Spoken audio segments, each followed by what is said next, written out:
Hey there, we're the Westlaw Pirates and welcome to the show. We're here to share our thoughts on Northwestern athletics and college sports with thoughts and analysis from the visceral to the statistical. We run our tailgate with the red pirate flag flying high above as we give no quarter, especially the fourth. I'm Sam Walter. I'm John Lacombe. And I'm Eric Skills-Gaspo. Question for you guys. If basketball starts their season but no one can watch it, did it really start? I have to admit, I'm happy that you brought this up early on because I've been like low-key pissed about this.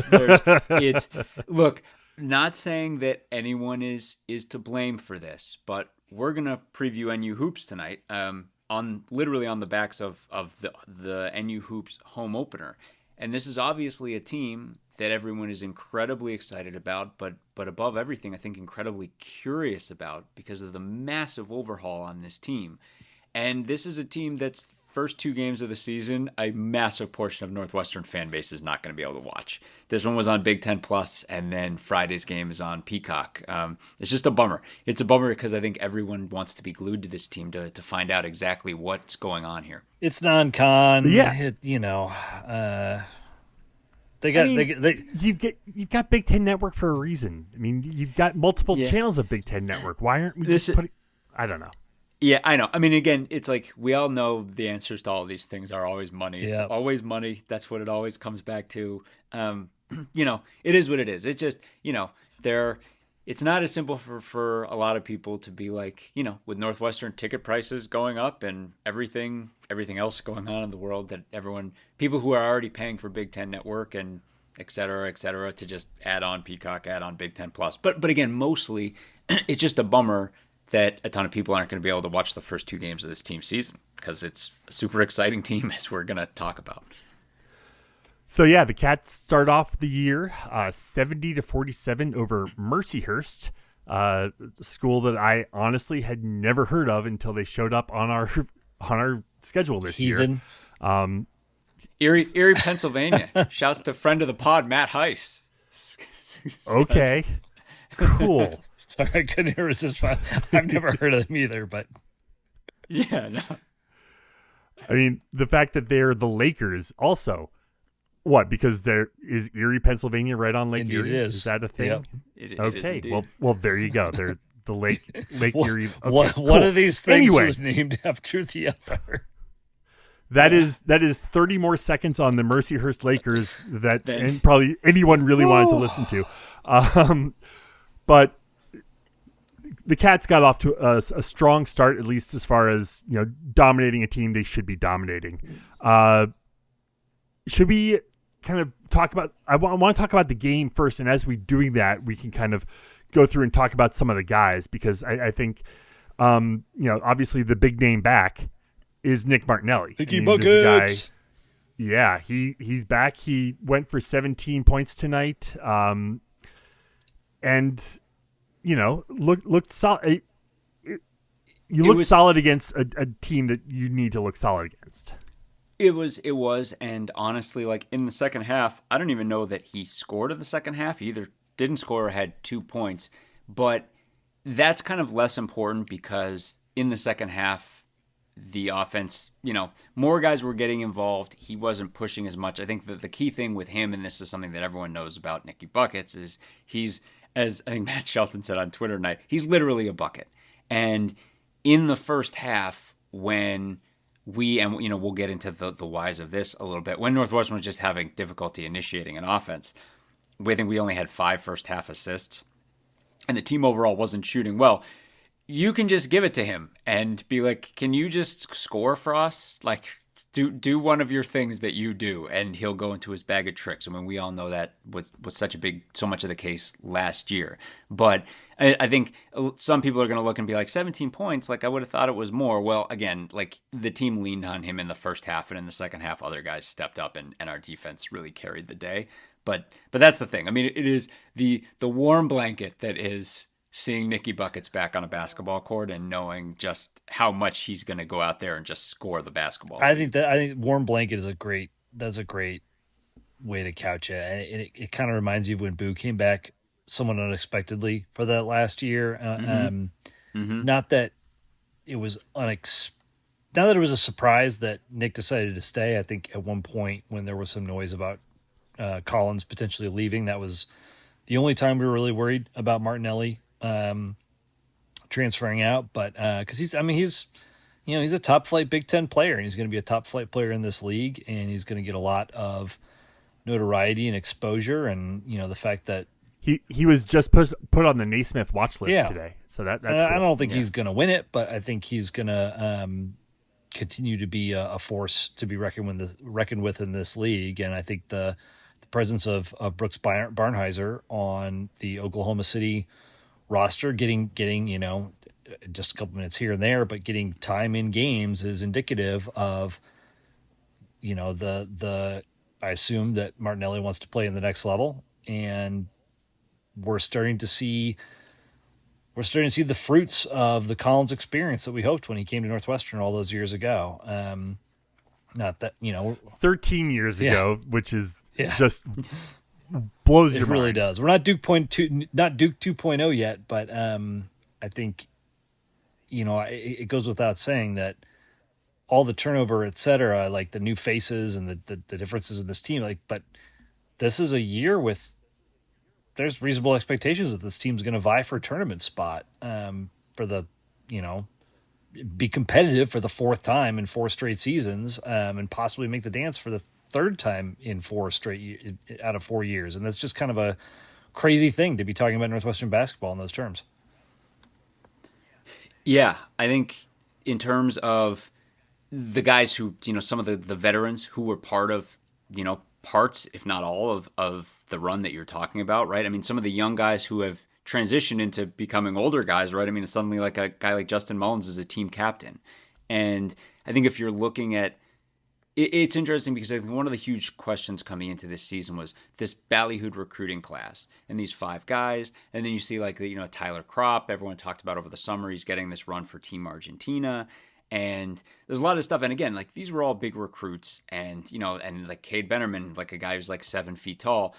And then you go into the season and you quickly, you remember, look, at the end of the day, a lot of these guys are still college freshmen in the Big Ten, and they're going to be feeling a lot of this out. And minutes for these guys is going to kind of play out. But I think one of the things that was true day one is that relative to the 5 freshmen who came in, Trey Singleton is clearly the guy who's just getting run right away. And I think anyone who's watched him in the exhibitions or in the Mercyhurst game, his skill set in the paint and in general is just clearly really well developed. Like he's very much ready. Now, he missed his only 3 free throws tonight. He missed all 3 of his 3-point attempts. He was only 2 for 7 overall. But anyone who has watched him, you can see he knows where to position himself to get rebounds. He knows how to handle himself in the paint. He's confident in there. And he possesses size, considering that he's only 6'6", but overall size where you can just see like we're going to need him on the floor and we're going to need him to bang. But I think like that's one of the main takeaways. And that's not to say it's like, look, people have really high expectations of Jake West, who was concussed coming into this game, played, but got less run. He only got 10 minutes. So he was cleared a couple days ago. So it's not like he was, iffy going into like it was been a couple days. He hasn't really practiced because of this concussion. Right. So, give him a little bit of grace. Sure. And that's the thing. So it's like you're going to see a lot more of West. Obviously we have Phoenix Gill, Kendall Gill's son. Like he played sparing minutes too. Kropp, I think, only played 8 minutes at the end of the day. We were talking though that again, given his pedigree, certainly for Team Argentina over the summer, and his size, which we'll talk about, we are going to need. You're going to see these guys play a lot more as things go along. But it is very much a reminder that, look, this freshman class, they are freshmen. Clearly, Singleton is the only guy who's totally ready to rock and roll right now. And so, I mean, it's like this is one of the big questions that everyone has. And it's like, well, we're going to continue to get answers to all these questions. But Singleton was in the starting lineup day one. He logged a ton of minutes. Like, we're going to be seeing a lot of that guy. Yeah, I think he's going to be playing pretty regularly. I think the other guys are going to probably, like, start to float in as the year goes on, much like it's interesting because it wasn't until late in last season where we really started to see KJ get a lot more time, and it was driven a lot by I mean, injuries. that was because Barnheiser Yes. got hurt. And then, when someone would get in foul trouble, he would kind of typically be the first one in. Sheravino, who played a fair amount in the first, the non-con last year, never really had a heavy presence during conference season, etc.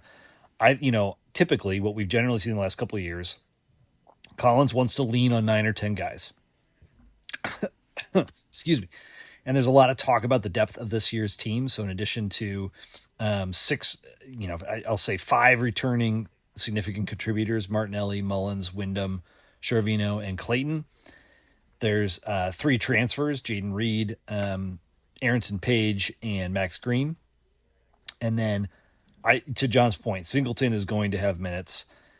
How much time Jake West, Tyler Kropp, Gill, it sounds like Brennerman's probably going to redshirt, but how much time those guys get, I think, is going to be highly dependent on what we see from Reed and Green at the guard position, what we see from Jordan Clayton at the guard position. And then, on the front line, I think Kropp's presence is probably is a little bit of a tipping point to if he's good enough to play, even as a true freshman, alongside Singleton, Spelling, Martinelli, and giving our front line some depth.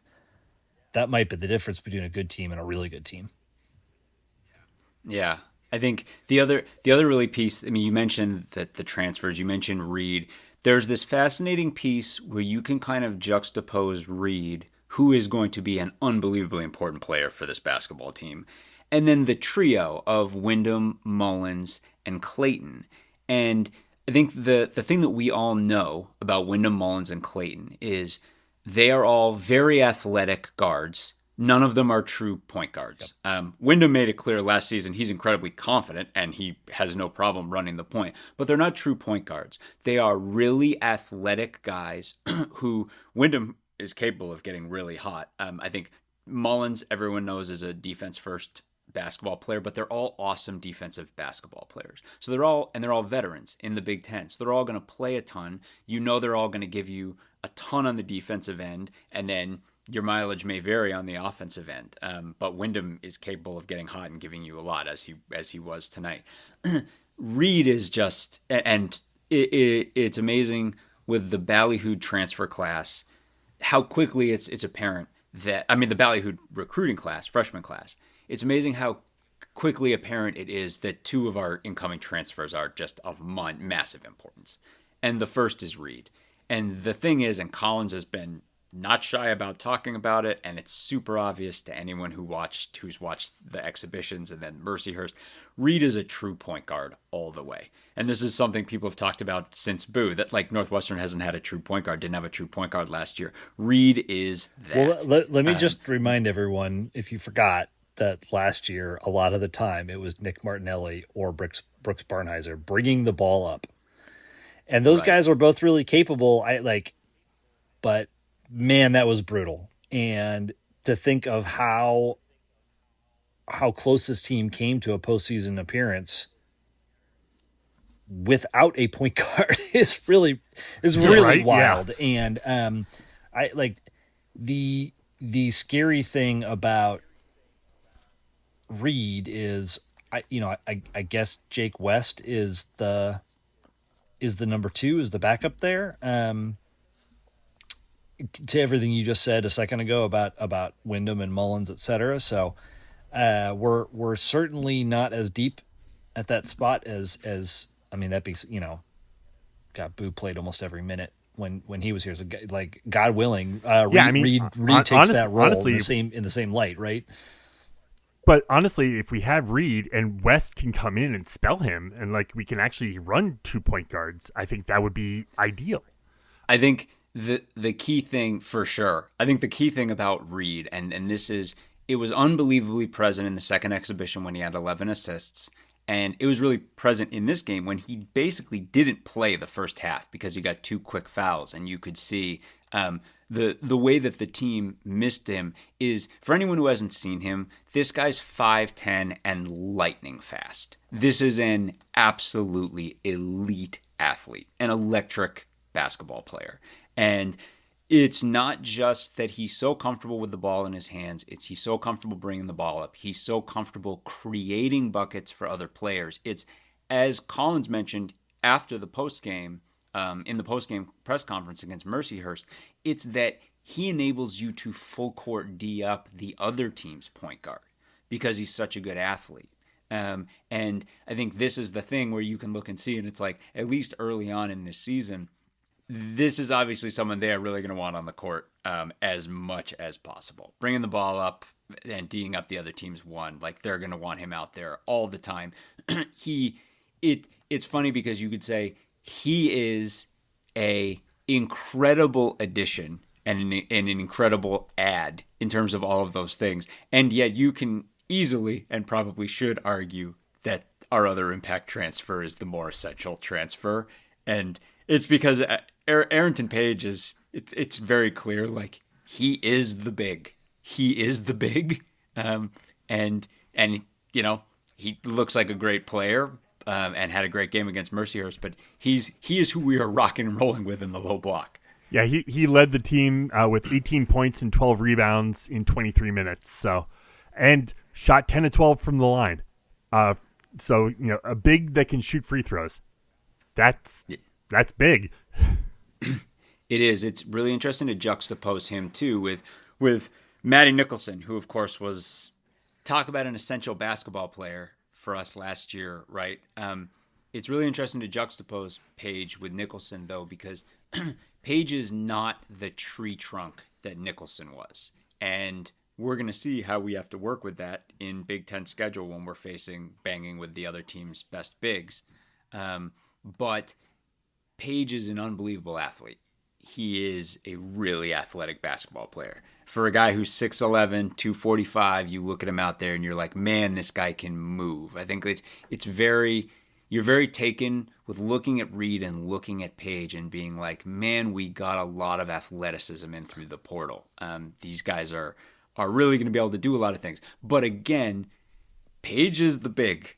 He's the big, and if you're looking after that, I mean, Martinelli, just right? real quick on Page. I think I saw on Twitter tonight someone posted that it's the first Northwestern player who's debuted with a double-double since 2004. No kidding. Was that like Vedran? Wow. Say what? Was that like Vedran Vikusic? I would. That's the first person that came to mind. That's a good pull. That's probably either right. of us, Kusic or maybe TJ Parker, points and assists. But I like point being, like, this guy's athleticism and his scoring touch and his presence is palpable. And yes, they played, you know, a much inferior team tonight. But again, Northwestern hasn't had a player debut with a double-double since 2004. Yeah, so that matters. It is kind of sobering, though, to realize, and this is the thing, this team brings so many things to the court, but it's to look and think last year and be like, well, we had Fitzmaurice last year, right? So, I mean, you have Nicholson logging all those heavy minutes, but we had Fitzmaurice and you had Hunger. There really isn't an approximation to a Fitzmaurice or a Hunger here. Again, Bennerman is 7 feet tall, but this is a guy, I mean, even in the exhibition, he played really sparingly, and he may, you know, they may be looking to redshirt him. Page right now is the big. If Trey Singleton is kind of the Barnheiser fill-in, that's like, I think Tyler Kropp becomes the fulcrum. This was kind of what I've alluding to last year, and that if he can play, he's similar size to Hunger, and you know, I don't know that he would. I feel like Hunger's role on the court was often limited to that, 3-point shooting center, a shot which I will be candid, I absolutely hated because I don't feel like it ever went in, yeah. and I'm sure it went in more often than I'm remembering. But regardless, that's where, again, like the pathway to a hugely successful season this year is, you know, first and foremost health, but it's finding the players on the front court spell Martinelli enough and keep other teams honest, and then for the point guard position to be a significant upgrade from last year. And if those two things come together, like this team has got, they've got some firepower. I think what is especially interesting though is what you alluded to earlier, John. And this is the to use a football analogy, this is the Joseph Hyman lines up in the slot of the Chris Collins era, which is from like the first year he got here. He said, we are going to run. We are going to run an up-tempo offense. We're going to put pressure on other teams. You're going to see us press sometimes. And for 13 years, we ain't seen that. And some of that is roster. Some of that is talent. Some of that is the Big Ten.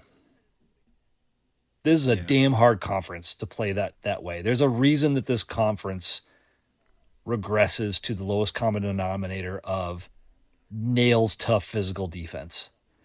And we'll see if that mentality and that approach persists this year, and how often they're able to go to it and how consistently they're able to keep with it. But I like it, the players on the court, Reed in particular, and then along with just the general, like might be the most athletic team we've had in ages at Northwestern. For sure. Because even if you go back to like that Juice Thompson, John Sherna, Drew Crawford, that was a pretty athletic, like top end, but Martinelli is a couple steps beyond John Sherna, and then the depth that you see here up and down the roster just really outstrips what we had back in those days. So like it is maybe plausible for the first time that we could be that kind of team.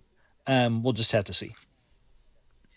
Yeah, I think it's on one hand, I mean, you can't overstate you're losing Barnhizer, Barry, two guys who, those guys will both be etched in Northwestern lore. Those are veterans. Those are veteran players, Big Ten tested players through the fire. And, of course, one of them's an NBA basketball player right now. And then Jalen Leach, who was an awesome player for us last year, a massive impact player through the portal. But then to offset that, and I think that's the biggest silver lining that Scuzz was just saying, which is you may be looking and you may be like, oh, man, but when we have to bang with the best bigs in the conference, how are we going to get by with just Arrington Page and then just trying to approximate the rest of it? And it's like, because this is one of the most athletic teams, to Scuzz's point, one of the most, if not the most athletic basketball team Northwestern's ever put on the floor. And that's like Northwestern can throw Mullins, Wyndham, and Reed on the court at the same time and then press you, and you're not going to be more athletic than them. I mean, that is a massive tool to have, and a massive tool to, if some of these teams try to drown us in size, to just be like, well, then we're just pressing. To Scuzz's point, that's not a position Northwestern basketball fans are used to being able to see from their basketball team, to be like, well, now we're just going to drown you. Well, then, I was going to say, like, it seems like for the first time in how long we can like run different looks, we can run different strategies. We have the ability to go speed or go big or like actually change things up. It's not, hopefully not just the 7 guys who are only going to see time. We'll see. I feel like we've had that perspective in other years and it hasn't come to fruition. So we're just gonna have to see if that plays out. But I want to paint the second half of that press view, John, that you just painted, because on the back end, if we're pressing with those 3 guys up front, and in the backcourt, maybe it's Martinelli and Page, maybe it's Martinelli and Singleton, maybe it's Page and Singleton, maybe Kropp is back there. Like, this ain't Mandy Nicholson and Alex Ola trying to defend like long lobs that people are going to be throwing. Like, we're going to be able to defend all 96 feet and put pressure on other teams with the athleticism that this team has. And so of course, it's going to depend on health and physicality and scoring. If we can't, hit threes, because, if Martinelli is a menace again and Reed has the speed to terrorize guys off the dribble and they're playing a bit of a 2-man game, people are going to switch to zone. They're going to force us to shoot over them. we're going to need to hit shots. We're going to need to get rebounds. Like, that's the way you defeat that kind of defense. So rubber meets the road as we get, much, much deeper into the season. These are the things that we won't really know until we start to play some of the tougher teams. But there's a lot of tough squads on the schedule this year. My goodness. I mean, you mentioned hitting shots. That was one thing that Cats really had trouble with tonight. They really did not shoot the ball well. 36.5% from the floor, 26.3% from three, 71% from the stripe. Just not a great shooting game as far as top to bottom. But yeah, I mean, we're going to need to shoot the ball. You mentioned the tough schedule coming up. I mean, we've got coming up on Friday before the football game, tuned into Peacock. We can watch those who have Peacock.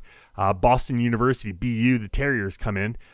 We got Cleveland State coming up next Monday. And then on the Friday, the 14th, we've got a game against DePaul down at Wintrust Arena downtown. So, that's just sort of the early matchups before we, hit the road for a couple tournaments, heading out to West Virginia for the Greenbrier tip-off against UVA in South Carolina. We've got the Thanksgiving Classic at the United Center where we play Oklahoma State. Then we've got our little December Big Ten teaser, Wisconsin and Ohio State. Wisconsin is in Madison, Ohio State's in Evanston. And then the holiday set, Jackson State, Valpo go down to Indy to play Butler at the Indy Classic. We got Howard, and then we're on into 2026 and into the Big Ten slate. Doesn't that Chicago Showcase, the only game on the schedule right now is Oklahoma State? That's the only thing that's on the schedule. Okay. So I guess it's we maybe it's a tournament style. We play the winner of the other game. Isn't sure. Duke in that tournament? I think they might be. So that tournament plus Virginia, South Carolina, Oklahoma State, and possibly Duke, probably somebody of another Power 5 school in Chicago. The game against Butler in I forget what the field house is now called in Indianapolis. I'm going to be going to that game. Anybody who's going to be making the trek to Indy to watch Northwestern play Butler, I'll be there with my at least one of my children, maybe two. But that's a hell of a non-conference slate. I don't know that we've ever seen a non-conference slate quite like this for Northwestern. So, on one hand, ton of opportunities for big time wins.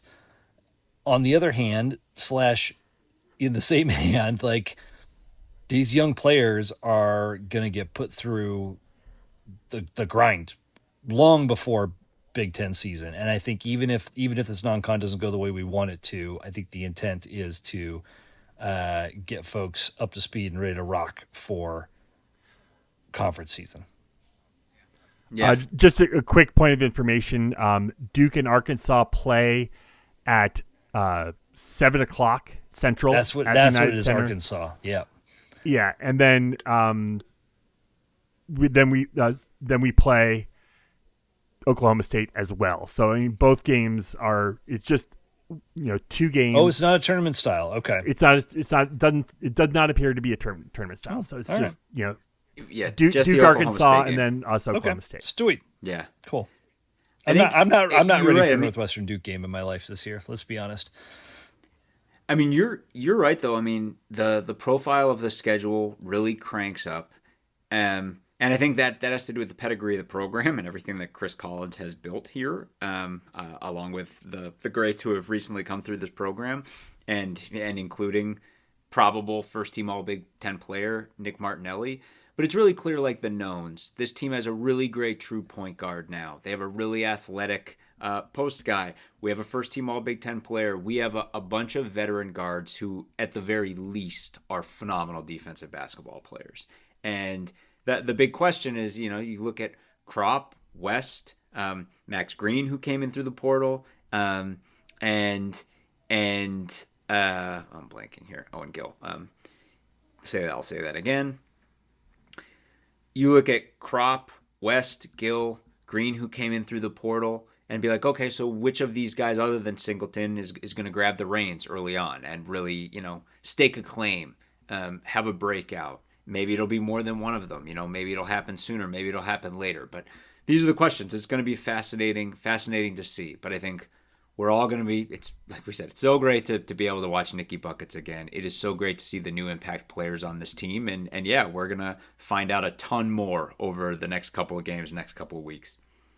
If you or a loved one is seriously injured by someone else's negligence, hire Kent Simpson of the Simpson Law Group. After over a decade prosecuting murder cases in Chicago, Simpson opened his own firm focused on wrongful death and personal injury cases.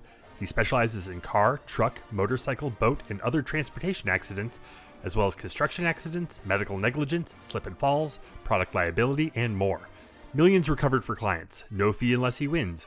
The Simpson Law Group. Compassion, empathy, and vigorous advocacy. Go to simpsonlawgroup.com or call 312-332-2107 for a free consultation. And go Cats. So let's turn our attention now to the gridiron. Obviously, Northwestern takes the week off. We've got Southern Cal coming up on Friday night, 8 o'clock Central. For whatever reason, it's just been in my mind that it was a 7 o'clock start, just like for the past month and a half. It's felt like a 7 o'clock start, but it's an 8 o'clock start. So that just and it's going to be a late night. So I'm going to say join. I will be at Miller's Ale House in Lombard again. We had a really nice viewing party there for the Nebraska game. We had a great crowd. We're hoping to have a great crowd again. Obviously, that'll be the game Friday night at 8 p.m. at Miller's. That's what the TVs are going to be turned to. That is going to be the event of the evening. So come on out and join us. Get yourself some late dinner there and enjoy. You probably even show up earlier, and I would imagine potentially watch the basketball game if one of the TVs have Peacock. But just wanted to say that off the top. I will be there. I don't know any of the other, that Sammy's going to be able to make it. But we're probably going to have a nice crowd for that. So if you want in on that environment, come and join us. So we head down to LA to take on a USC team, 6-2, ranked number 23, just went out to Lincoln and beat Nebraska 21-17 in a game where Dylan Raiola broke his leg, unfortunately. I mean, it's a great guy, great quarterback. I hate to see anyone get injured. And Nebraska was winning at that point as well. So weird game. I mean, I didn't get to see a whole lot of that game, but USC looked sloppy, but was able to run the ball really, really well. Jordan Maivia had not a good game by his standards. 9 of 23 for 135 yards and a pick. So this was evident during our game against Nebraska. And it's one of those, you can't quite tell if the defensive pass stats are incredible because they're so bad defending the run and so people aren't throwing on them, or if they're actually really good defending the pass. And I think Nebraska is probably somewhere in between. I think they've got some really strong players in their secondary, and I think generally they do a good job defending the pass. They held USC in check. And Jordan Maeva is a guy that, we've talked about Preston Stone being a guy that just wants to throw bombs. I mean, Maeva is maybe even more so a big game hunter. He does not want to throw 5-yard crossing routes and out route. It bores him. He wants to leave the pocket. He wants to scramble, and he wants to throw it deep. And Nebraska did not allow that to happen. By the same token, SC ran up 200 plus yards on them. But what's interesting, when you dig into the play by play, this game was kind of sloppy and gross on both sides. So Raiola gets injured, he gets sacked, and he fumbles the ball. And it is one play after SC threw an interception on their first play of the second half, which came after Nebraska went 3 and out. So neither team was covering themselves in glory here. It was Nebraska happened to get a touchdown before half to go up 14-6. After that fumble, USC turns it over on downs, And then Nebraska has a okay drive and misses a field goal. Before SC then scores a touchdown and then another one on their subsequent drive, and that's pretty much all she wrote. Nebraska with a backup QB can't really do anything to rebound. But I think more than anything, you just kind of come away from this game like these are both incomplete, fallible teams, and our team gets to play USC on not just short rest in that SC's playing on Friday, but they also played last Saturday night, and now they're playing, Friday night. So exactly 6 days after their last game, whereas Northwestern has had the extra week of rest and the opportunity to, as we talked about last week, just retrench themselves in who they are and what they do best. So this is, I think we all feel like this is a game we're looking up at. It's it's certainly a tough order to go to USC and beat a team with this kind of, physical talent, etc. But nobody's scared of this opportunity, and nobody's feeling like this is an impossible or Herculean task. No, definitely not. I think it's very important to be very clear-eyed. Again, they did play really sloppy against Nebraska. They are turning around on short rest.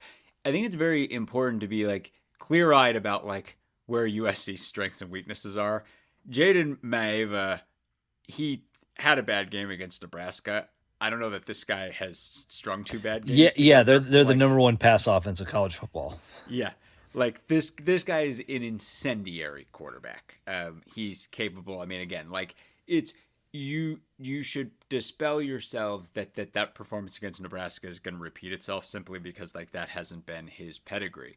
And you can also look and be like, even when they weren't able to pass, they were able to run really well. A big part of that was him. He ran for 62 yards and had a big TD run for them again. He's just a phenomenal football player. He's legit. Their offense is really good, and obviously, if they are able to keep this running game going and their passing game cranks up to even close to what it was, like that is a terrifying thing. The flip side, and this is the thing where it's like, it's okay to look and be scared of everything USC is good at, but you got to understand, Nebraska had no trouble running the football against USC, and most people don't. USC is not a particularly great defensive football team, and you can run the ball on them. And obviously, we are all super familiar now with the kind of football Northwestern's trying to play here. We want to put together 75-yard touchdown drives that bleed massive amounts of clock. And this is the exact kind of team you want to do that against. And honestly, Nebraska had pretty good success with that. When they had Emmett Johnson going, they were able to just bleed clock and move the ball and keep the game close. And it basically worked, and it almost worked all the way for them. And it's like, if you're looking and you're like, oh man, but every time USC gets the football, they're capable of just hitting you so quickly. And it's like, yeah, but we're going to be trying to keep that from happening. And our run game and our offensive line, like there is no evidence that USC's shown all season or the Northwestern's shown all season that we're not going to be able to move the ball on the ground against this team. Obviously, we got to not turn the ball over. Any turnover we can get is a massive get in this game. But like, there is nothing preventing Northwestern from trying to play the kind of football game we want to play here if we play clean football and don't turn it over. It's interesting. I mean, the key is going to be slow it down, limit possessions, just drag it into the mud. Yep. Yeah, I feel like trying to outscore USC in a track meet is probably not the way we want to go. But I do think it's interesting. Like, there's a storyline here where Raiola and Nebraska's passing offense against us, unlike in their prior games, took a very protracted, like, get the ball out quick, short passes, complete those passes, move the chains, yada yada yada. That's what they did against USC as well, and it was, working to similar effect. Raiola was 10 of 15 for 100 yards. Like that has not been Northwestern's game to date in the passing attack. I think they've done it in stretches, but they have needed those big balls to Wilde or Elegant or Wagner to really kind of open things up for the offense for the run game. So this is an interesting kind of like, I guess, philosophical question of if you're Lujan, how do you approach this game? Do you try to throw it on USC? When do you start to try to do that? Do you try to catch them by surprise early? If we can hit something early, that can totally change the character of this game and put Northwestern on the front foot. Or if we are struggling to connect on anything early and we're just trying to play check down and ball control and drag it into the mud, etc. Like, does that sap our offense's confidence and momentum as the game goes on? So it's an interesting balance. It'll be interesting to watch how it plays out. I think, paramount is that we don't play with the sloppiness, the holding penalties, the formation penalties, the interceptions, turnovers, etc. that plagued us last week. Can't have the drops that we've seen crop up at times in different games, and we're gonna need a couple guys in the receiver core to step up to help open up this thing and give Komalafe and the offensive line a chance to control this game. Absolutely. What do you guys can kind of consider? Like, I'm trying to think. The crowd at an SC game is non-existent. Not as like.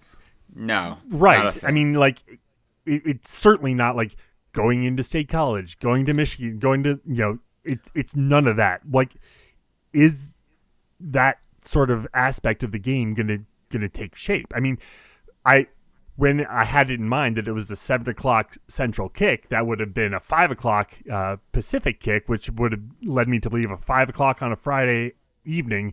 No one's going to be there, but 6:00, you can, duck out of work a little bit early and brave the traffic to get there by 6. But even then, I mean, it seats a lot of people, but you don't hear about the Coliseum being this like massive. It's 70 degrees. It's going to be 70 degrees out on the first weekend in November, the first Friday night in November. This is like peak high school football playoff time. I'm sure there will be SC fans there, but this SC team is not 8-0. They're 6-2. Yeah, they're and again, and in their mind, they're playing Northwestern. Like that, it's just it ain't going to Lincoln, it ain't going to Iowa, it ain't going to Ohio State or Michigan. It's just different. It's the whole danger of USC being at home is they're really comfortable playing at home with their sick offense. Yeah, Dan Rubenstein on the Solid Verbal likes to joke that that like this team's fortunes change dramatically the moment they check into LAX. Like all the questions pop up because they're just so different on the road than they are at home, and some of that might just be the long travel that's required in the Big Ten these days. But I believe they also lost to UCLA last year across town. So this is a I don't know. Again, I feel like Northwestern's got a chance in this game, but I feel like we are appropriately underdogs, and we're going to need to see. The Cats need to go out there with a chip on their shoulder. They need to be mad about the Rose Bowl season. I don't know what they need to keep them fired up. But we've got to go in there with a little more fire in the belly than we went to Nebraska. I feel like. Yeah, I think that for me, so we found out. So Josh Fussell, Ore Day, and Damon Walters are all like, guys with injury situations right now. Braun's quote today was he's hopeful they'll all be available for Friday. Which would really be huge. We need that. We really need all those guys. We need as much help as we can get. But I think that the single biggest thing is we got to win the turnover battle. Like, I just don't see any way where we turn it over more times than, like even if we play them even, like we need to find an impact play. We need to find an impact player too. And then the single biggest thing is we just got to grind clock, just like Sam was saying, or like we got to slow it down. And that's the thing. That's why USC is 6-2. That's why this team that at once has a big win over Michigan and at times has looked just like incendiary. That's why this team has 2 losses, and that's why they looked ugly against Nebraska. It's because you can run on them. You can run on them, and you can try to exert your will and slow it down and play Big Ten football, and grind clock. And if we can do that, and if we can put a couple of these long TD drives together without turning it over, that's the path. And that's the thing. It's like for all of USC's weapons and all the fact that they're at home, there is nothing stopping us from playing the kind of football game that this team wants to play. It's all right there. If we play that football game and don't turn it over and don't commit penalties, we're going to be in this. This is the first time we've played SC since the Rose Bowl in '95, right?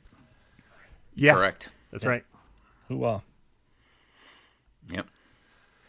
And I mean, at the same time, like, it is realistic to say, I think, again, in a larger sense, and we talked about this in last week's pod, every Northwestern fan right now is looking and being like, where's number 6? That's the magic number. We're at 5. Everyone wants 6. That's the huge thing. And I think right now, if everyone was ranking the top 5, the 5 games on our schedule from worst to best, USC would be somewhere near the bottom. Or, they might be the second best team on our schedule. They're really good. They kick the crap out of Michigan. And that's the thing. But I mean, that's not to eliminate anything. That's not to say there still isn't a path, but we can all be realistic and be like, look, we're going to go out to LA and give this our very best game. And if this ain't it, there's more meat on the bone. So with that, let's talk a little bit about the rest of the conference this past week. Ohio State, Indiana, they're both very, very good. I mean, Penn State scored the first touchdown Ohio State's given up in the first half this year. Well, then they scored a second touchdown, which I don't know that Ohio State has given up 2 touchdowns in a game all season to this point. But like at halftime, it's 17. I guess they gave up 2. Maybe they gave up 2 touchdowns to Illinois, but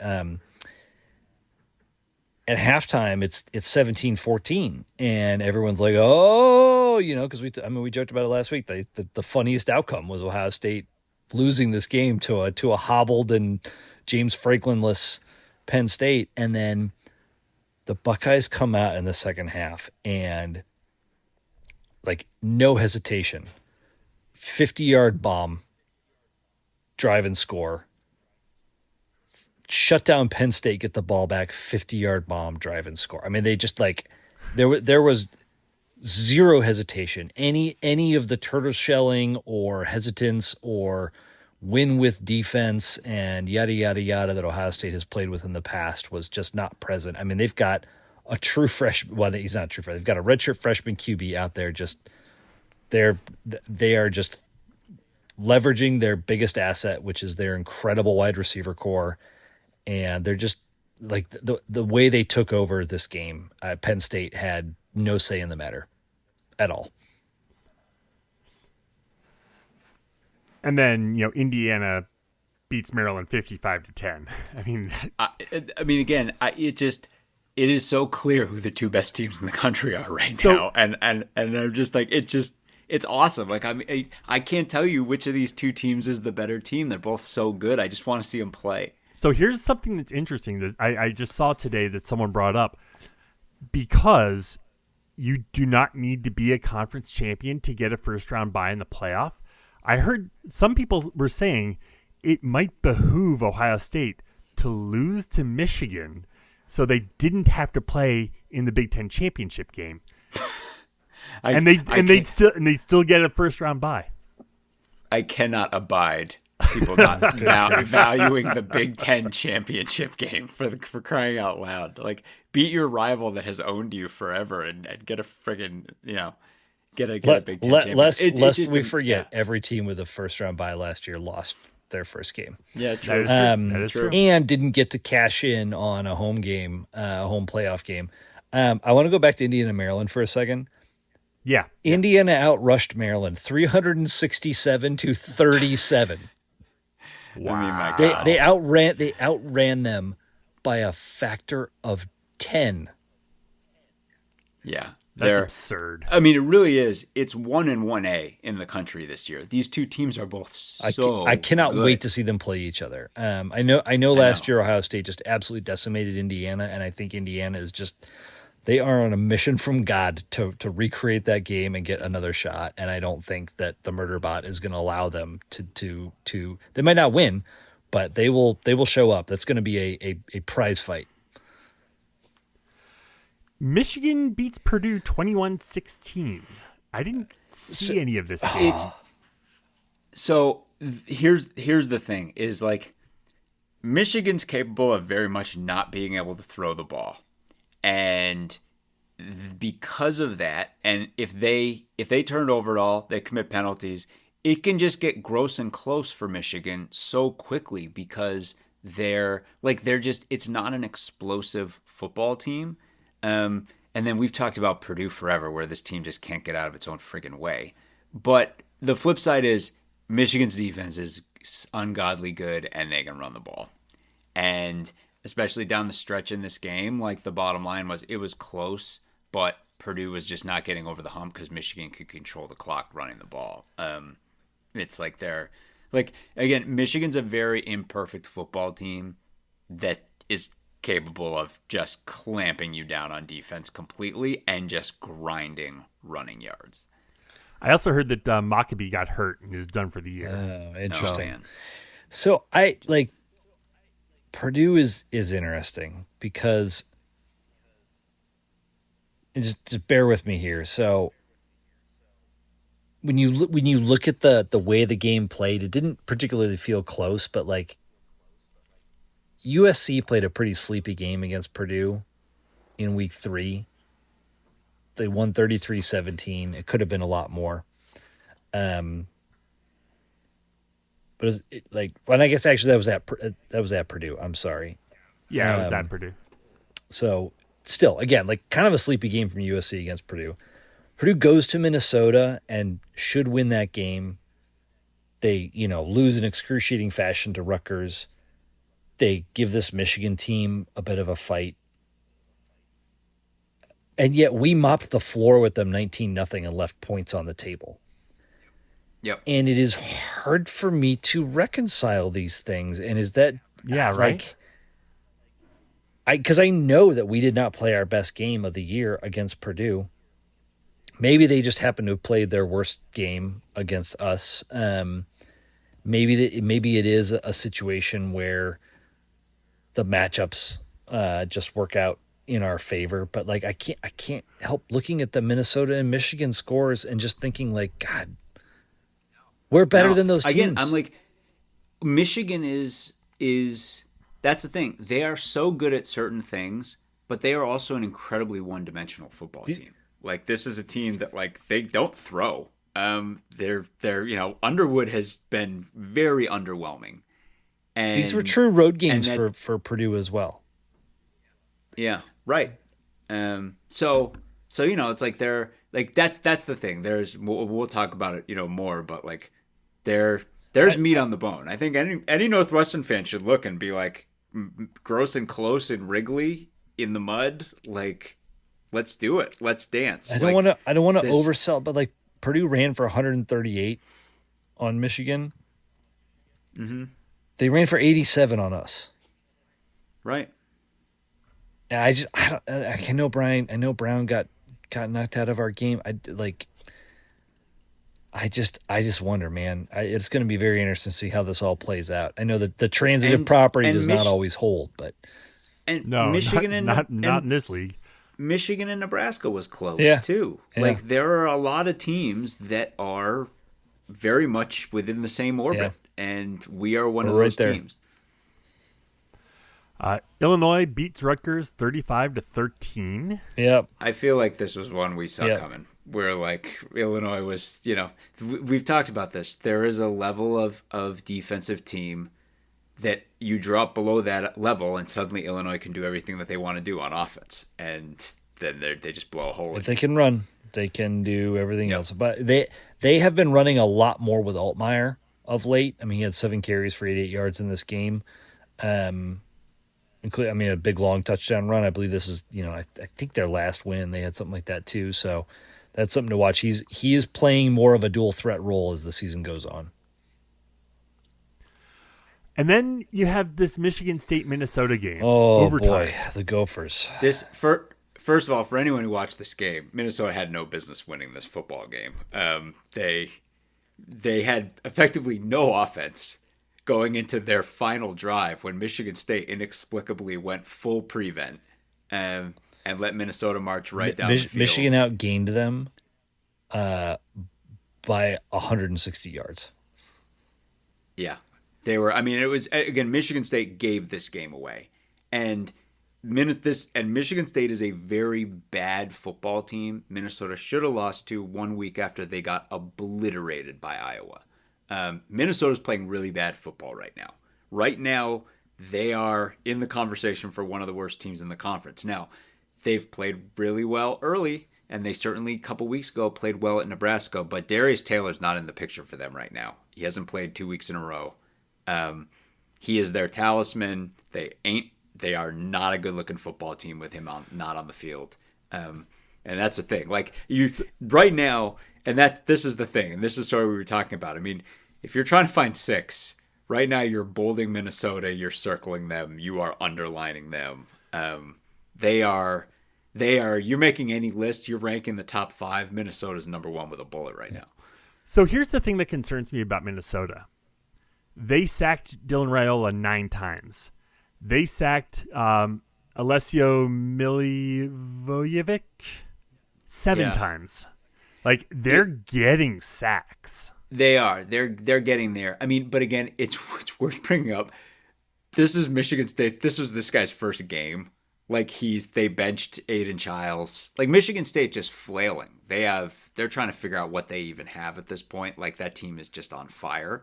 But I mean, you're right. They threw for over 300 yards on Minnesota. No, I know. So you're right. I mean, that's the thing. Like, Minnesota is getting sacks, and they're bowl eligible. I mean, Flex got this team to a bowl again. So, but you can't deny the fact that they've played train wreck football 2 weeks in a row. Other games that you guys watched this weekend, a couple that I want to mention.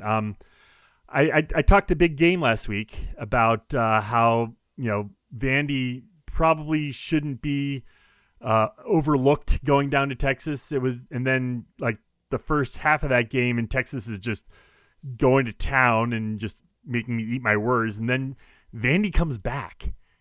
The comeback of Vandy to come back and like an onside kick away from potentially tying it up, maybe even going in and winning. Like, that's a fun team.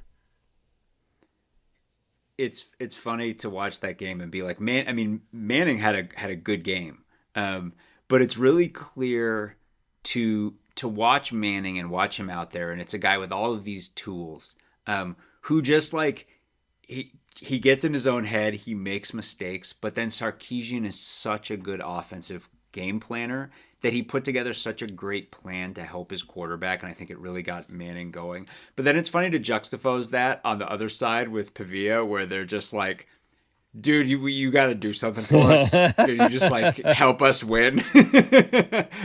And he's just like, well, climb on my back, guys. We're going to draw this up in the sand. Man. And it's like, that guy's such a dog. Like, he's such an incredible football player. But yeah, they almost, I mean, everyone in that stadium was dying inside. And yeah, that onside kick, man, it was a scrum. Well, it wasn't even a scrum. It was 2 Vandy players. I mean, like one guy had it and the other guy punched it out of his hands as he was trying to get his arm on it, and they didn't realize they were same team. But man, that'd have been wild. It was wild as it was. Yeah.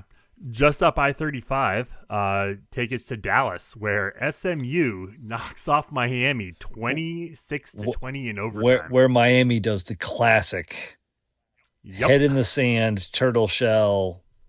Let's just get through this. 3 and out, punt it back to the other team. Oh, whoops, we allowed them to tie the score. Now we're in OT, and we just threw a pick, and we're effed. Yep. It was fascinating. I mean, SMU, a little bit of an up and down season to start, but they're so hitting their stride right now. And you saw Jennings at his very best. And of course, for anyone who doesn't know, like, Kevin Jennings is why we have Preston Stone. He's the guy who took over, and he's just he's so fast, and when he's taking off at the right moment, it's so hard for them to defend. SMU massive winners too, because they announced the Rhett Lashley contract extension the day before this game, and man, if you're the AD, did you play that right? Yep. To announce you're extending this guy before one of their biggest wins in in a decade at least. Try is the move. 4 decades. It's been since the early Pony 80s Express. that they beat a top 10 team. Yeah. Duke 46. Clemson 45. Yes. Scuzz was, oh man, I was like, those shots of Dabo screaming at his defense injected into Scuzz's bloodstream. Like I will say too, there was a period of time where it looked like Duke was going to give this game away. And I was folding that into the larger thing of, I just don't want to see Duke waste this generational Darian Mensah season that they're getting right now. This guy's clearly one of the best quarterbacks in college football. I mean, he was awesome for Tulane last year, but he's shredding teams for Duke. And despite that, they've still lost football games because like the defense just isn't there. But Duke. I don't know if Duke's going to do everything they can to hang on to him for next season. If they can't, he gets to pick his football team. Like Mensah is. Absolutely. He's thrown for 260 or more in every single game this year, and in 1, 2, 3, 4, 5 of them, including Clemson, Georgia Tech, Illinois, and Tulane, he went over 300. Right. Yeah. Now, I mean, there was kind of an iffy pass interference call at the end there that gave Duke the chance to score that touchdown with time running down. I can understand where a Clemson fan is upset about that. It looked pretty clearly OPI, but they called it DPI. I get it, but still, don't put yourself in a situation where one bad call loses a game for you. Well, as Scuzz has mentioned a couple of times, though, like Dabo said that if it went NIL, he was going to quit. And one of NIL's biggest players, Darian Mensah, this season, really trying to help Dabo make that decision, really trying to drive Dabo to quit. First time in 45 years Duke won in Clemson. That's wild. Wow, that is wild. Any other games last week that caught your eye? And I know it was easier to kind of not be plunked in front of the TV all day with Northwestern off. So, well, the less said about Tulane UTSA, the better, I suppose. There was Tulane didn't do us any favors, absolutely laying an egg to UTSA. The notable thing about that game, the Roadrunners. Tulane turned in such a stinker. Retzlaff was benched for Brendan Sullivan in the second half of that football game. And then for a second, it looked like Sully was lighting a fire under the offense. He led a touchdown drive, and I think they scored another touchdown too, and then he threw a pick. So that not helping the NU overall profile, but whatever. We're all about finding win number 6 right now. Last one I've got is Auburn. Auburn loses at home at night 10-3 to Kentucky. Whoa. And then summarily fires Hugh Freeze the next day. Add Auburn to the growing list of gargantuan jobs that are open for 2026 Yeah, it is going to be ridiculous. The coaching carousel this year is going to be insane. The gargantuan, I think the total, so I think Stuart Mandel's tracking it. The total buyout right now is at like $165 million or something right now. It's got to be more than that. Buyout-a-palooza. So here's the thing. Technically, it's not a buyout. It's the money guaranteed on their contract that's still due. Right. So but it's funny though, because they juxtapose that, like all these guys like Lashley getting extensions, but Rules just got another extension too. And like people are talking about that, like Rules buyout was or what you were saying, but it's like the protected money is absolutely just ballooned massively too. And it's like, these schools aren't going to learn. They're just going to keep doing this. Yeah. I mean, they were so worried that he was going to jump to Penn State. Now they just completely hamstrung themselves if things go south. It's insane. Anyway, turning our attention to this week in the conference. So Friday night, we are at USC. USC is a 14.5-point favorite. That tracks, right? I mean, I saw that and I thought, oh, is that low? But no, that actually tracks. We've been back and forth on this. Obviously, I put up a tweet about this. I will say I see the logic in it. Given that USC is such an incendiary team when they're at home, it is wonderful bulletin board for the team, though. I fully agree with that. And Vegas is nothing if not just like very logical, because they are in the business of making money and they are looking to make some money on this line. And I don't know how it's going to play out for them, but we'll see. Right. You've got Indiana on the road at Penn State. Only a 14.5-point road favorite. That seems funny, low. Because on one hand, look, trap. Like, there's no doubt about it. And it's like trap. It's the number 2 team in the country going into Happy Valley. I just don't know how Penn State scores points in this game. I don't. Yeah. I just, against Indiana's defense with their backup quarterback, like, I don't know how they're getting points. I mean, they got 14 points against Ohio State. They lost by 24 in a game that they were 21-point dogs on the road. Road to home swing is about 6 points. So if they were 21-point dogs at the shoe, being 14.5-point dogs at home to Indiana means that the books are looking at Indiana and Ohio State as relatively even. I think that's which tracks. I think that's a relatively fair thing to do. So, we'll see. Maryland scored 10 points, so I think Purdue can score. I think Penn State can score at least 10 in this game. And can they hold Indiana under 40? Nobody else has, save Illinois. So we'll see. I'm sorry, not Illinois, Iowa. Iowa's the team that held Indiana in check for at least a little while. It is amazing that this was one of those games that everyone circled at the beginning of the season, but everyone circled it from the perspective of being like, man, Indiana, what if they're so good? What if they're so good that they can go into Happy Valley and give Penn State a game? And it's like, give them a game, they're probably going to throttle them. Yeah. Ohio State, a 29.5-point road favorite at Purdue. Here's hilarious. The most hilarious thing ever would if Purdue just decided to get out of their own way and make this a football game for like one game. But I think in reality, it's like Purdue turns it over 5 times. Ohio State just destroys them. We have seen in the past a mediocre Purdue team show up and knock off a way better Ohio State team in the past. At Purdue, right? That was not a mediocre Purdue team. Yes. Yeah, no. That was Rondell Moore and Jeff Brome. Yeah, that's fair. That's fair. I mean, and despite everything else too, it's like Ohio State just plays way cleaner, better football than Purdue does. Well, Ohio State plays way cleaner, better football than Ohio State used to play. I mean, we joked about it a lot in our offseason preview that like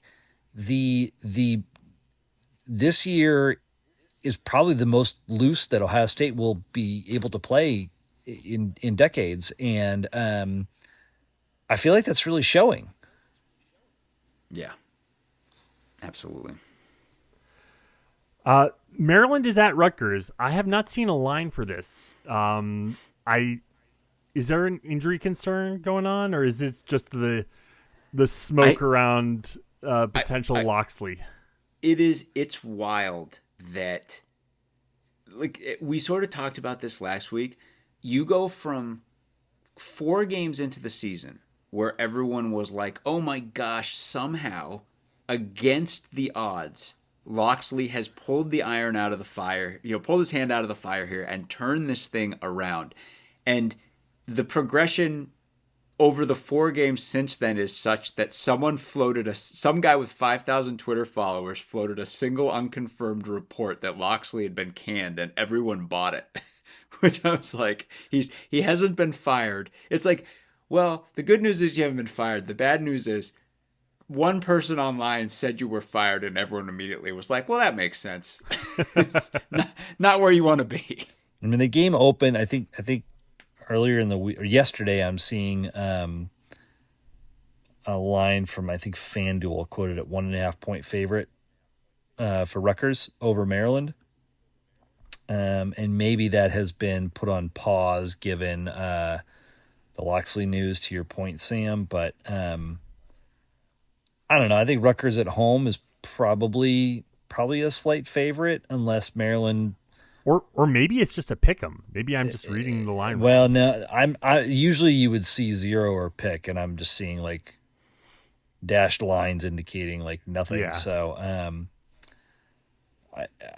I would bet there's something brewing here, but like even like Maryland would have to find their form from like 5 weeks ago, five brutal losses ago. I think to jump up and get Rutgers here. So I don't know. Either way, I'm not paying any attention to this game on Saturday. No, certainly not. Certainly not. Oregon, a 5.5-point road favorite at Iowa. This is a kind of a fascinating game for me. Iowa's very much feeling their oats right now and being like, we're not being respected. And look, Iowa, they're playing much better football right now, and their running game is clicking, and their defensive line is their defensive line.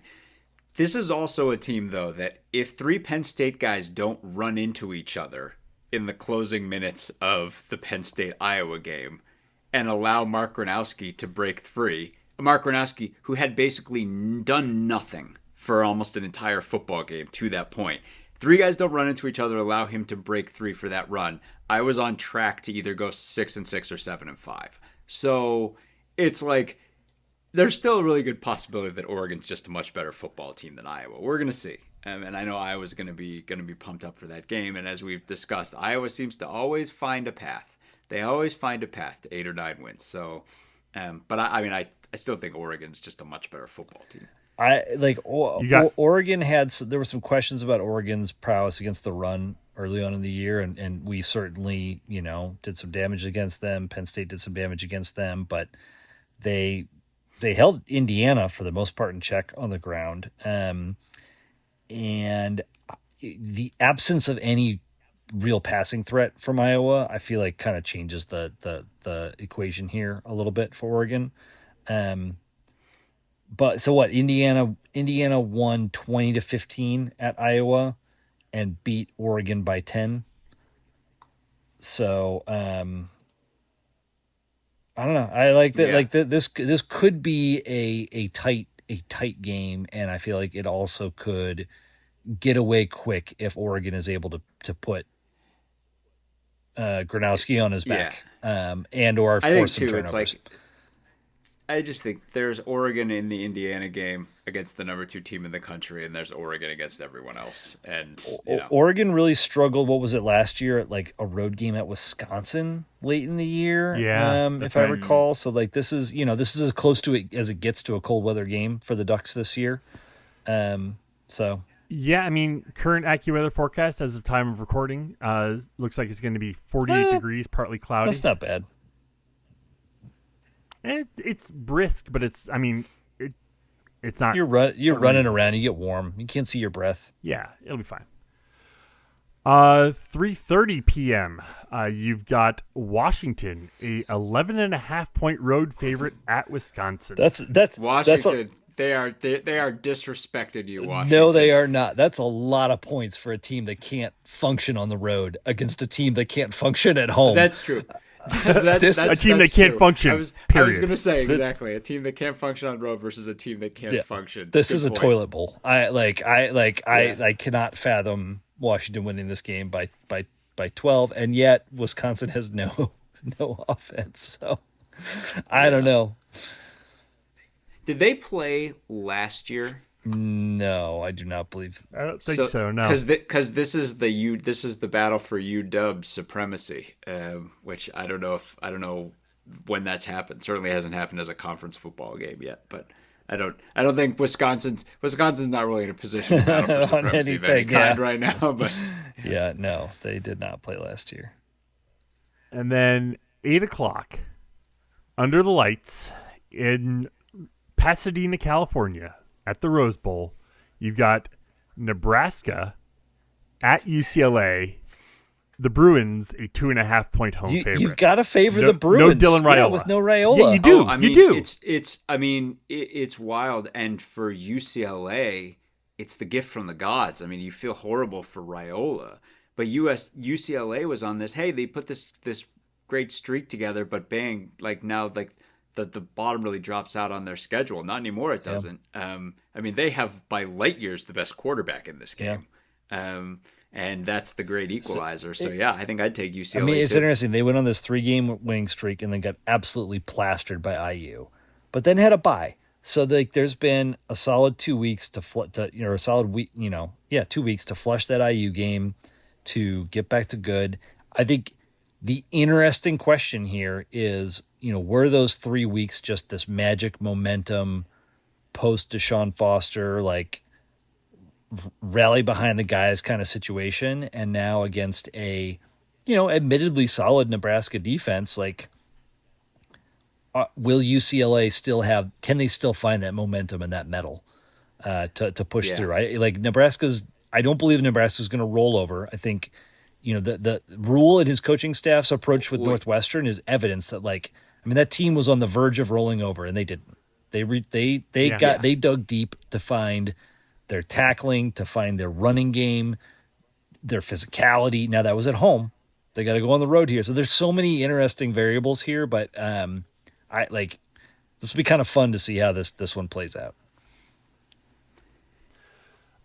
Looking nationally, some other games that kind of piqued my interest.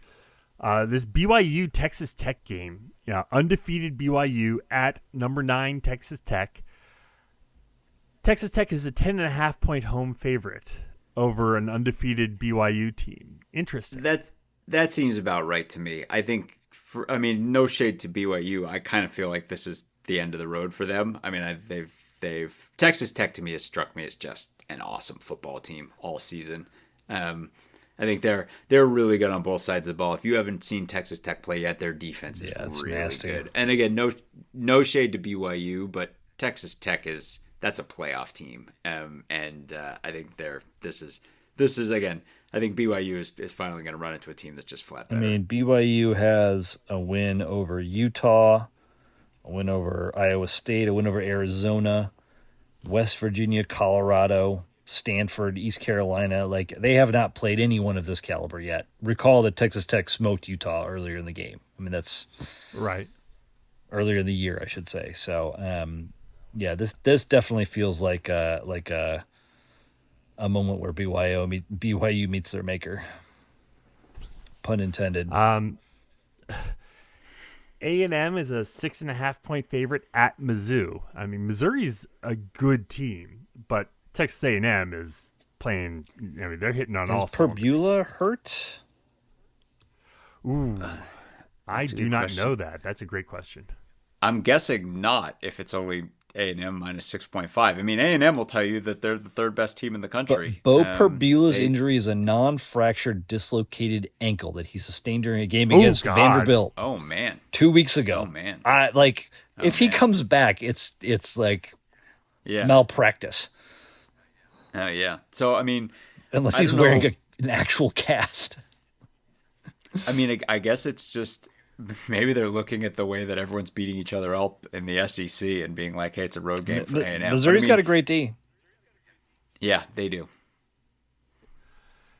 First game for LSU since they moved on from Brian Kelly. They get to go to Alabama.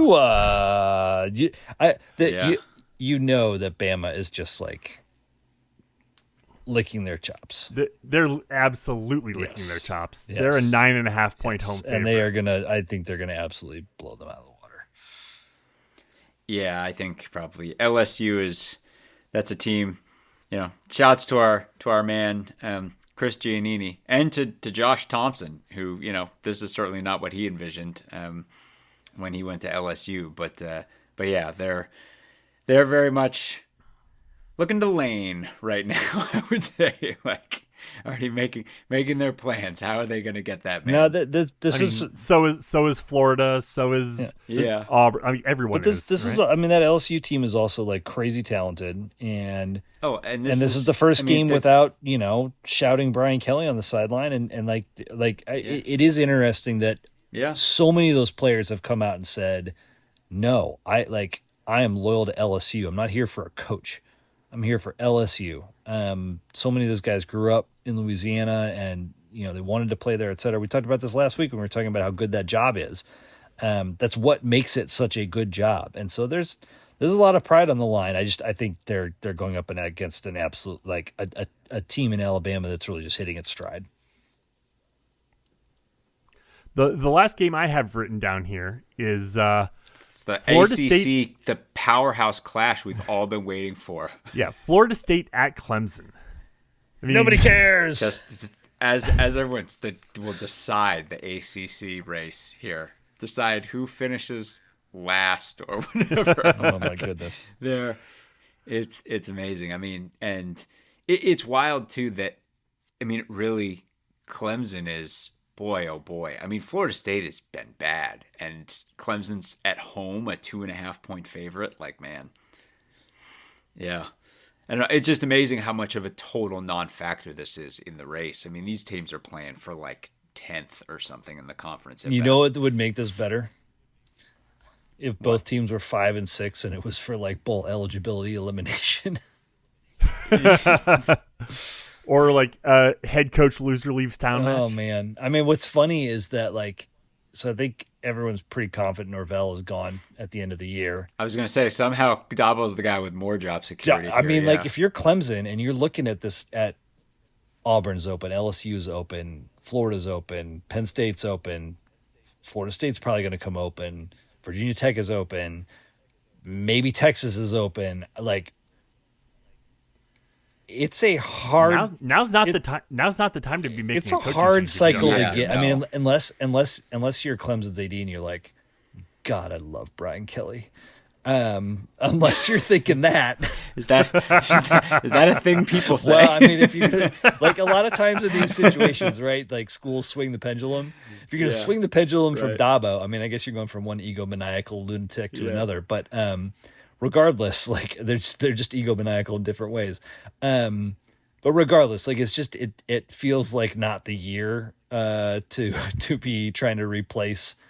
Legitimately a guy that's has put Clemson on the map in many, many ways on the national scene. So I this feels like a game Clemson probably wins at home and, further seals Florida State's fate. Duke felt like a game Clemson should win at home though too. So less than this. Didn't Duke beat Florida State? Am I wrong? Have they not played? They haven't. I would played. say. I'm sorry. Let's put it this way: ain't no one laying claim to Death Valley right now, regardless of where you look. Oh, I saw a tweet. I think Duke may have even put it up, but was Death Valley, the Jumbotron had a Spirit of Halloween sign taped on it. Death Valley much. Oh, that's funny. I like that. Any other games that you guys might be looking at on Saturday? Because after you've slept in after our Titanic victory in LA on Friday night, wake up late. The Indian Hill Indian Hill Squirt B Redhawks have 2 ice hockey games at 8 and 10:20 in the morning Eastern on Saturday morning. So that's where I'll be operating the offensive door, so the boys and girls can get out there on line changes. That'll be the game on my mind first thing Saturday morning. Nice. I'm jealous. I don't think I have it kind either. of excited. All right. Anything else to mention before we get out of here tonight? Well, Field Hockey Corner. Yeah, Field Hockey Corner. Happy Halloween. They celebrated Halloween by closing out the regular season with a 5-0 whipping of Michigan State. Ashley Sessa has 4 goals for you. Just the dominant player in the nation, capping off the regular season. The Cats had already clinched the Big Ten regular season championship. Now it's on to Bloomington, Big Ten tourney. Postseason starts here. Obviously, this team has designs on winning everything all the time. And it starts with Big Ten tourney, Thursday through Sunday. So I suppose since we didn't get any takers on our Michigan Ohio State situation, if you're somebody who is thinking about going to said Big Ten tourney and watching the field hockey Cats supporting them in Bloomington, send us a photo to westlawpirates@gmail.com or DM us, hit us up on the socials, etc. with your photographic evidence of being at that game, and we'll hook you up with some hoops tickets. Also got to shout out women's cross country. Finished third at the Big Ten championships this year, which we talked about this they're up there. Last year, maybe like this team is like this program didn't exist a handful of years ago as a scholarship D1 program, correct? Yeah, I mean, I don't think so, but now they're number 8 in the country. Yeah, I mean it's an amazing run.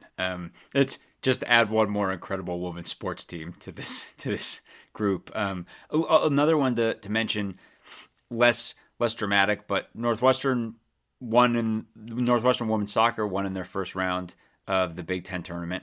Got a huge goal late down the stretch, and then played Michigan State, a top team, really tight in the second round of the tournament for, I think, all the way into the 70th, 80th minute, something like that, before giving up the go-ahead goal and losing 1-0. So their season comes to an end, but they put a mini run together. So with that, let's go ahead and leave it there for tonight. Head to our website, westlawpirates.com, where you can leave comments and questions. Find us on Facebook, Twitter, Blue Sky, Instagram, YouTube, @WestlawPirates. And you can always email us, westlawpirates@gmail.com. Tune in next time as we give our visceral and statistical views on Northwestern athletics. Look for us in the west lot of Wrigley Field, flying the red pirate flag, because we give no quarter, especially the fourth. For John Lacombe and Eric Scasby, I'm Sam Walter. Thanks so much for listening. We'll see you next time.